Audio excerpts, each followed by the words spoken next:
Bienvenido a Abramos las Escrituras. Aquí encontrarás enseñanza bíblica clara y práctica para crecer en tu fe y aprender de manera guiada la palabra de Dios. Suscríbete y activa la campanita para recibir una notificación cuando publiquemos un nuevo video. Y si este contenido te ha ayudado, déjanos tu like y compártelo con otras personas. Ahora sí, abramos las Escrituras. Hola, muy buenos días a todos. Espero que se encuentren muy bien, que Dios los bendiga. En esta serie de lecciones estaremos viendo Génesis capítulos 1 al 11, que corresponde al primer bloque. Este grupo de capítulos del libro de Génesis se trata como un curso separado en muchas ocasiones y pues la vida de los patriarcas Abraham, Isaac, Jacob y José pues se tratan de manera independiente, ya que pues las historias son bastante grandecitas. Génesis es un libro sumamente interesante, me encanta el libro de Génesis, no sé ni cuántas veces pues lo he estudiado y realmente siempre hay algo nuevo que sacar, algo nuevo que anotar y es posible que mientras estamos acá en esta lección también se me ocurran algunas cosas en las cuales podamos tanto aplicar para nuestra vida diaria o que de repente me acuerde que no están por aquí anotadas. Lo que están viendo por acá son mis notas de mi cuaderno, así que vamos a estar viendo las lecciones directamente a partir de mi cuaderno, a partir de mis notas. Esto pues no pretende ser nada esquemático, no soy una persona de esquemas, muchas veces voy a hacer bosquejos o en otras ocasiones y en la mayoría de ellas vamos a observar que mis notas pues son notas sueltas, no soy esquemático, sin embargo las lecciones pues sí tienen un orden progresivo para que no nos perdamos, tampoco nos embotemos y además pues quisiera mencionar que antes de comenzar con la lección que esto pues no tiene ningún corte, no vamos a hacer mucha edición para poder ahorrar el tiempo y que podamos pues aprovecharlo para compartir las lecciones tan pronto como sea posible. Así que bueno, sin más, vamos al texto como tal. Antes de comenzar, nada más voy a hacer una breve introducción al libro de Génesis. Génesis tiene su contexto. Esta introducción es muy breve, no pretendo meterme mucho pues en temas introductorios. Vamos a la introducción como tal, sin más preámbulo. Vemos un contexto histórico. Génesis fue escrito por Moisés. Eso es algo que vas a encontrar en muchas introducciones. Es lo primero de plano que vamos a encontrar. Génesis fue escrito por Moisés y sus primeros lectores fueron israelitas. Las personas que recibieron por primera vez el mensaje fueron personas que provenían de una cultura idólatra en Egipto e iban de camino a Canaán, que también era idólatra. En Egipto, pues es conocido la enorme cantidad de dioses, la enorme cantidad de inmoralidad que había alrededor de estos dioses y de allí vienen los israelitas y luego van de camino a Canaán, que fue una nación que fue exterminada precisamente por su gran cantidad de inmoralidad e idolatría. Entonces, en medio de este mundo, ellos están viajando a través del desierto y Dios escribe Génesis a través de Moisés y entonces lo hace para instruirlos sobre quién es su verdadero Dios y cuáles son sus orígenes. Esto tenía como propósito evitar que ellos aceptaran las creencias politeístas de ambos pueblos que eran paganos. Recordemos allá el caso de Éxodo 32, donde los israelitas una vez recién salidos de Egipto, de una vez hicieron una estatua de oro para adorarla, un becerro, y ya ellos venían con la idea de que Dios tenía que ser un ser físico y que tenía que tener su figura animal, su figura humana.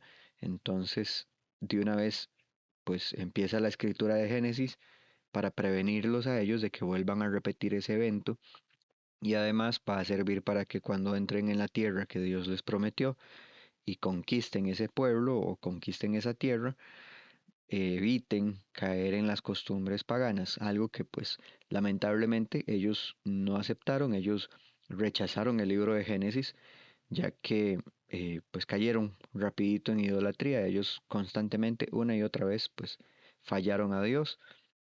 Entonces, entendamos, tenía como propósito evitar que ellos cayeran en el politeísmo, que cayeran en la idolatría, pero al final cayeron. Y la tentación de Israel, como menciono, siempre fue traicionar a Dios. Esto Siempre lo hacían porque veían la prosperidad y libertades carnales de los pueblos politeístas y eran antojados a vivir como ellos. Así que eso era lo que pasaba. Ellos veían una caravana de árabes que andaba cruzándose por el camino, veían que tenían oro, que tenían prosperidad, y ellos se veían a sí mismos que eran campesinos, que no tenían mucho dinero, no tenían muchas riquezas.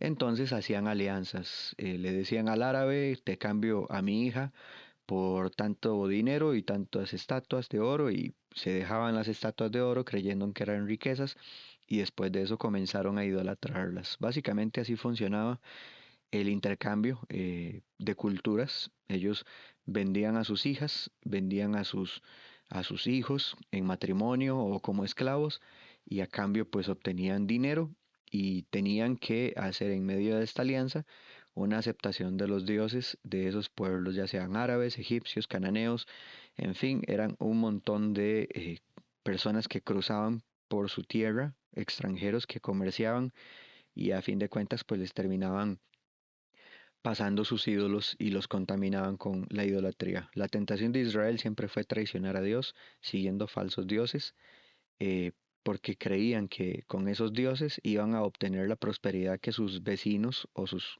comerciantes que cruzaban sus tierras, comerciantes extranjeros, creían que la prosperidad venía de esos dioses. Y bueno, apologética en Génesis, apologética significa defensa. Como vemos a Génesis como un libro apologético, es un libro sumamente defensivo, es inevitable entenderlo desde el punto de la defensa de la fe, y es porque Dios se adelanta a refutar todas las teorías que se le pueden ocurrir a los hombres para negar a Dios.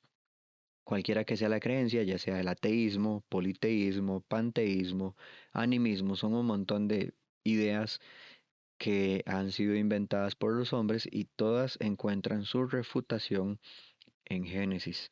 La Biblia no ofrece explicaciones científicas detalladas sobre cómo funciona el universo porque se orienta a la teología, pero no se enfoca, aunque no se enfoca en esos detalles y no se enfoca en las ciencias naturales, el texto, aunque no especifica todos los aspectos involucrados, ni usa el vocabulario científico que conocemos hoy, aún así, Génesis es la explicación más lógica y adecuada para explicar el universo que conocemos. Y aunque el hombre invente muchas teorías, eh, ateístas, politeístas y demás, siempre vamos a ver que Génesis concuerda con las leyes naturales postuladas por las ciencias naturales, es decir, que Génesis es un libro amigable con la ciencia natural, no con la ciencia teórica, como lo que pasa con la evolución, ¿verdad? Que es muy conocido también en nuestra época, que se asume que el hombre desciende del mono por cuestión de una teoría, porque se piensa que el universo surgió de la nada a partir de una explosión, y todas estas cosas pues ya vienen refutadas en el libro de Génesis de alguna u otra manera. Y en nuestra época pues esta es la tentación. En el tiempo de Israel la tentación era la idolatría.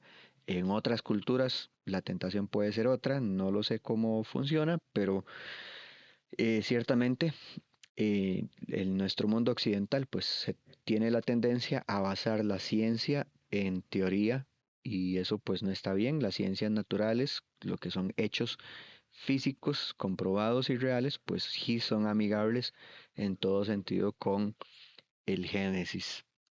Hablando de la incredulidad, entrando pues en un aspecto práctico, aquí en cada nota de estas vamos a tener un grupo de versículos o un solo versículo, como vemos en este caso es el Salmo 14:1, dice el necio en su corazón, no hay Dios. Eh, no siempre vamos a tener el tiempo para leer cada una de esas cadenas de texto, que me encantaría tener ese tiempo. Algunas veces voy a mencionarlas, otras veces que no. Y pues será nuestra responsabilidad hacer una pequeña pausa en el video, ir al texto bíblico, en la Biblia física, que espero que tengas a la mano, y así pues Vamos a hacer la lectura y luego volvemos al video para seguir con la explicación. Bueno, hablando de incredulidad, hablando de la apologética de Génesis, negar a Dios es de necios. Un necio, o esta palabra es algo pesada en términos, si lo traducimos a nuestra época más contemporánea, es que necio no suena como tan pesado como lo quisieron decir los escritores, pero es una persona con deficiencias mentales básicamente. Y necio es cualquiera que atente contra su vida despreciando deliberadamente a Dios. Esa es una definición un poquito más centrada en la Biblia. Es una persona que atenta contra su vida despreciando deliberadamente a Dios, pero como definición, la palabra necio pues resulta ser pesada. Es una persona que tiene torpeza mental, básicamente. No quiero pues ser ofensivo, así que no voy a mencionar como tales las palabras, ya que pueden ser pesadas según la cultura que me esté escuchando. Una persona puede ser sumamente inteligente para asuntos vanos de este mundo, nótelo bien, como hay tanta gente inteligentísima en este mundo para negocios, para ciencias, para cualquier cantidad de cosas, y a la misma vez puede ser un gran necio. Evidencia de esta situación es que el hombre ha inventado teorías para rechazar a Dios demasiado descabelladas. Se ha propuesto incluso a partir de la evolución de la vida inerte, perdón, se ha propuesto desde la evolución de la vida a partir de lo inerte hasta incluso el haber sido creados por extraterrestres. Hay teorías, hay montones, montones de teorías, así que no podemos pues quedarnos en esas teorías, no, no nos interesa. Algo muy importante que sería bueno tener presente es que cuando hablamos sobre Dios es como la medicina, un médico no estudia todas las enfermedades del mundo como tales. A veces creemos que sí, que el doctor sabe todo, pero no. Los doctores no estudian todas las enfermedades del mundo. Lo que sí estudian es cómo funciona bien un cuerpo para localizar cuando algo está mal y poder corregirlo, cómo corregir las deficiencias. Entonces, sí se estudian varias enfermedades, pero no pueden detallarse en forma exhaustiva. No vamos a meternos en cada teoría que existe en contra de la voluntad de Dios, pero sí vamos a ver cómo funcionan bien las cosas, cómo es que debería ser nuestra manera de pensar si queremos agradar a Dios.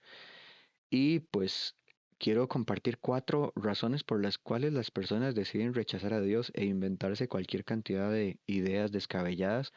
La primera es la decepción religiosa. Esta es la más común, si les soy honesto, y es que alguien o un grupo sectario le hizo daño al incrédulo y demostró que su religión era falsa.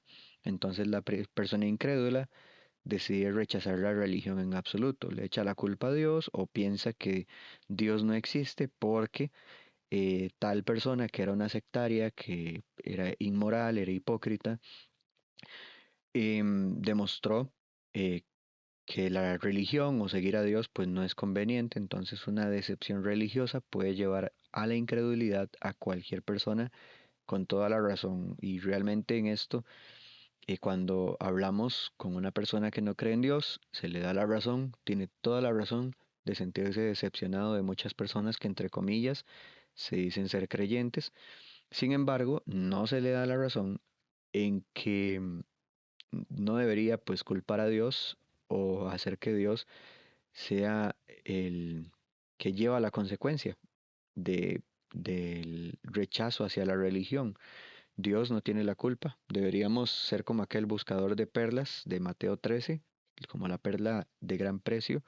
No me gustó esa perla, pues voy y la rechazo y busco otra y busco y busco y busco hasta que realmente encuentro un lugar donde las personas pues sí hacen las cosas bien, sí existen, nada más pues que son escasos.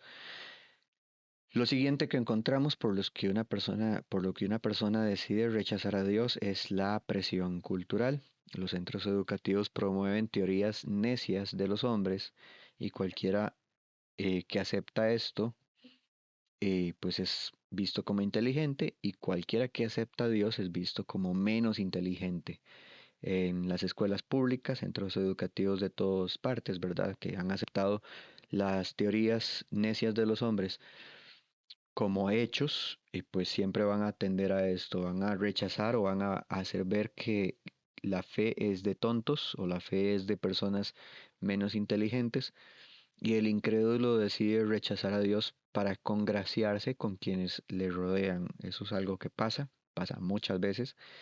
Luego tenemos un caso, esto es más que todo una excusa, aunque la gente realmente no parece creer realmente que Dios no existe por esto, pero se ve mucho como una excusa y es la existencia del sufrimiento y el mal. Una persona que es resentida con Dios, aunque no sea su sufrimiento propio, el incrédulo empieza a cuestionar cómo es que un Dios bueno no interviene en su creación, por qué un Dios bueno permite que la gente sufra, por qué es que existen los criminales, y se le echa la culpa a Dios de todo lo que el ser humano hace, básicamente. El mundo está contaminado, el mundo está lleno de delincuentes y se le echa la culpa a Dios y se olvidan de que es culpa del hombre. Lo que sucede en este mundo pues es responsabilidad nuestra y el incrédulo se muestra parcial, se muestra muy parcial en su enfoque. Él ve solamente una cara de la moneda, la del dolor y la del mal, e ignora voluntariamente las cosas buenas de esta vida para negar a Dios. Y tenemos en cuarto lugar el choque de voluntades, que es la más honesta y es la que menos personas mencionan en este mundo. Cuando una persona es atea o incrédula, una persona lo hace por choque de voluntad, que es la mayoría de los casos, pero es lo que menos se menciona. Y sucede que una persona decide rechazar a Dios porque ama demasiado el pecado. Eso es todo. No quiere abandonar su pecado, abraza su pecado. El incrédulo piensa que si acepta que Dios existe le va a resultar molesto a su conciencia y él desea seguir pecando sin que Dios interfiera en su camino. Eso es lo que hace. No quiere a Dios porque sabe que el día que acepta a Dios le va a incomodar a su conciencia saber que está haciendo lo malo. Entonces quiere vivir como si Dios no existiera. Se tapa los ojos delante de Dios, básicamente. Tipos de incrédulos: el ateo, el que afirma abiertamente que Dios no existe. Hay ateos que son activistas en contra de la fe en Dios y hay algunos que no se involucran en temas religiosos y respetan un poquito más a quien sí decide creer en Dios. Eso pues no hay que considerarlos iguales, simplemente hay unos que son activistas, otros que no. Hay quienes son agnósticos. El agnóstico es el que considera que no es posible saber con seguridad si Dios existe o no. La posición de un agnóstico es de incredulidad, de incertidumbre, perdón, más que de negación. Más incertidumbre que negación. Así que no podemos pensar que él está con las puertas totalmente cerradas a creer en Dios. Luego viene el escéptico. El escéptico es una persona que duda de la existencia de Dios. No es que está inseguro, es que porque el agnóstico no está seguro si existe o no existe. El escéptico duda de la existencia de Dios hasta que se presentan pruebas suficientes para aceptarlo. Es un poquito más abierto, es un poquito más accesible a escuchar porque duda, nada más, pues no es como que ha concluido sobre su inseguridad, pero él está abierto a escuchar. Luego vemos al burlador o al escarnecedor, la Biblia lo llama escarnecedor. El burlador es el que se mofa, el que ridiculiza la fe en Dios, el que no tiene respeto por los cristianos, usa el sarcasmo y blasfemias para insultar a Dios. Se ve mucho en redes sociales este tipo de persona que pasa metiéndose en páginas religiosas o en blogs religiosos y nada más pues deja un comentario para insultar a Dios o rechazar la fe. Es una forma de predicación del mal, no sé, una forma de predicar ridiculizando la fe en Dios, como tratando de llevar a la gente a la incredulidad, con qué intención no lo sabemos. Esa persona pues no le basta ser incrédulo él, sino que busca mostrar siempre su rechazo hacia Dios como si eso fuera algo gracioso. Luego vemos el impío, el que acepta la existencia de Dios, es el impío, sabe que Dios existe, pero muestra un constante desinterés o rechazo hacia él. Eso se ve, es quizá la parte más grande de la humanidad, la parte en la que sí se acepta la existencia de Dios, porque el ateísmo como tal, creo, me parece que ronda entre el 13% de la población mundial, es decir, que es sumamente pequeño. El ateísmo es muy, muy pequeño en comparación con los que sí dicen creer o que al menos tienen abierta la posibilidad que Dios exista. Pero el impío es el que dice, yo creo que Dios existe, pero vive como si Dios no existiera. Muestra rechazo hacia Dios, el incrédulo no es hostil a Dios, pero sí le incomodan las conversaciones religiosas. Y su forma de vivir es inmoral, él vive como si Dios no existiera, es decir, que es una contradicción enorme. Y la importancia teológica de Génesis es que él es citado 140 veces en el Nuevo Testamento de forma directa o indirecta. Esto nos indica que Génesis es la base de todas las doctrinas de la Biblia, así que aquí vamos a estar viendo muchas de las enseñanzas que hay en la Escritura, enormes enseñanzas. Vamos primero con el día uno, los primeros elementos, así que vamos a detener hasta acá esta grabación y posteriormente empezamos con el texto como tal.